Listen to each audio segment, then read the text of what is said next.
पण प्रामुख्यानं राज्यामध्ये परिवहन मंत्री असताना एक महत्वपूर्ण निर्णय आम्ही घेतलेला आहे.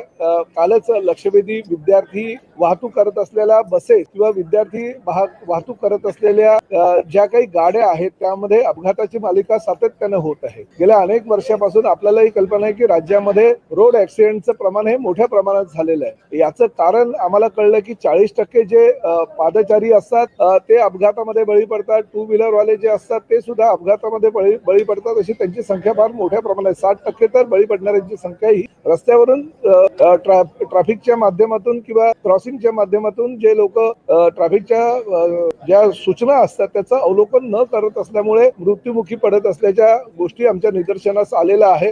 परिवहन खात्याने काल महत्वपूर्ण बैठक घेतली. परिवहन खात्याचे आमचे सगळे अधिकारी त्याला उपस्थित होते. आम्ही असा निर्णय घेतला की राज्यामध्ये ज्या ज्या ठिकाणी आरटीओची कार्यालय आहेत त्या आरटीओच्या कार्यालयामध्ये जर मोकळी जागा असेल किमान 1 एकर तर त्या जागेवर ट्रॅफिक गार्डन करायचं ची निगा व देखभाल ही आरटीओ डिपार्टमेंट करेल. राज्य शासनाच्या व केंद्र शासनाच्या रोड सेफ्टीचं जे फंड आमच्याकडे भरपूर मोठ्या प्रमाणात उपलब्ध होत आहे त्यातून तो खर्च करेल. किमान एका ट्रॅफिक गार्डनसाठी 1 कोटी रुपये आम्ही खर्च करू.